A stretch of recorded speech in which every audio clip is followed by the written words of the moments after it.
All right. A picture's worth 1,000 words. Pyramids. Pyramids. Are you ready for this, Michael? I don't know. These findings allowed us to construct a 3D model of the entire examination of dozens of tomographical images obtained from different angles using Capella space and Umbra radars enabled a 3D reconstruction of most of the objects inside the Pyramid of Khafre. Below, we present some images from our 3D analysis. The analysis of the structures above Belzoni's chamber are intensely colored spots which can be observed appearing in all tomographic images taken from different angles corresponding to the internal parallel row. Cylindrical structures extend for hundreds of meters beneath the Giza Plateau. Notably, 8 of these structures, arranged in 2 parallel rows from north to south, descend to a depth of 648 meters. Look at that. Massive cylindrical structures plunging hundreds of meters below the surface of the pyramids. You're shaking your head like this is like, yeah, of course. Like, yeah, naturally, this is what are you talking about? This is normal. What are you talking about? Why are you not? So they did LiDAR. Is what you're telling the story of the video is they did LiDAR. There's and massive they detected structures 2 kilometers underneath the pyramids of Giza. Okay. Yeah. Vertically lined, spiraling cylindrical structures discovered going down over 600 meters from the pyramid base to huge constructs below. Yeah.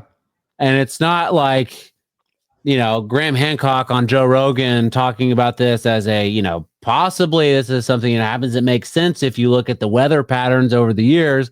This is LiDAR and a 3D reconstruction model.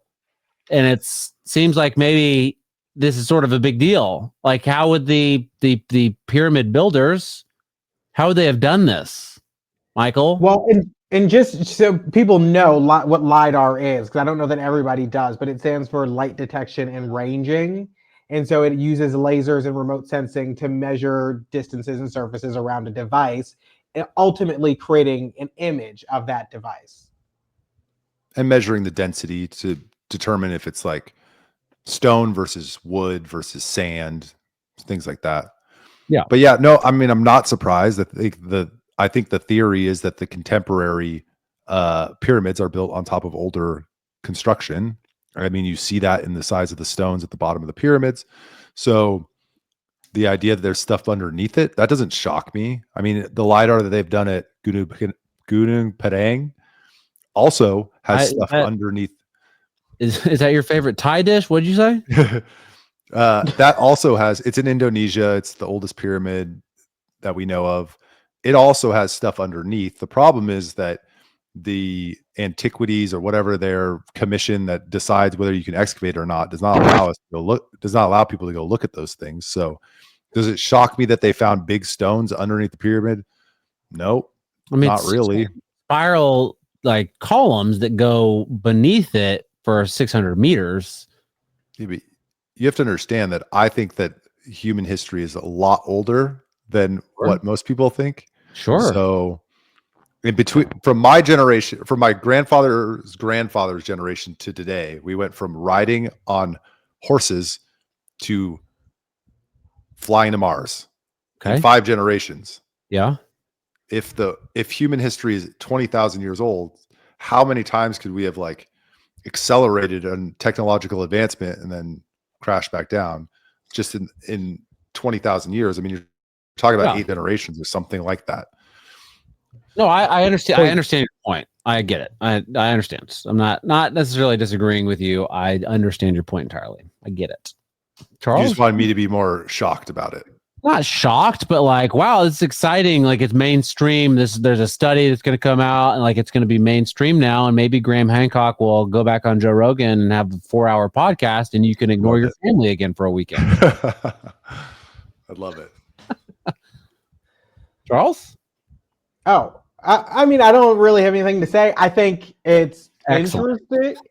Huh? Excellent.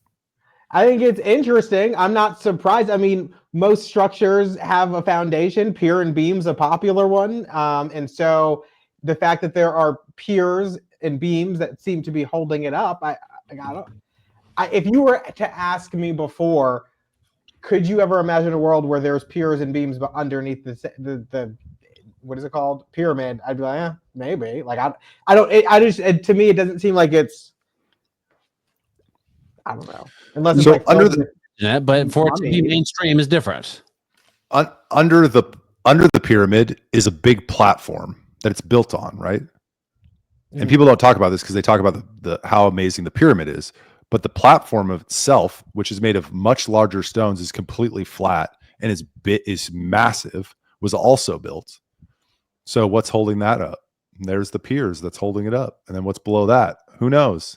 Right, because you have to think. I mean, this is sand, and you can see the sand dunes and how they drift hundreds of feet a day in the desert. So, in order for these things to stand the way that they've been standing, they'd have to be on something. I've never really been a big pyramid person. I just think it's a building made of sand. Some rooms inside. I've never really been a huge pyramid person. That's one of my first date questions. Are you a pyramid person? And if they say no, ugh, it's over. Charles, you keep talking like that. This is going to be the BM podcast. Right. The Blain and Michael podcast. Yes, that would be a great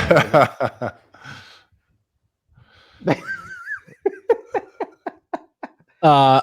Okay. Well, I thought that you'd be a lot more excited about that because we all were very excited. Alex Jones was talking about it. He had a big segment on it. Mainstream, huh? I mean, that's pretty mainstream, but it's fine. I'm not saying Alex Jones is mainstream 20 years in advance of being mainstream. Yeah, buddy. At any rate. All right. So what else do we want to talk about? Just briefly. You're the host. We got just a little bit of time here. Just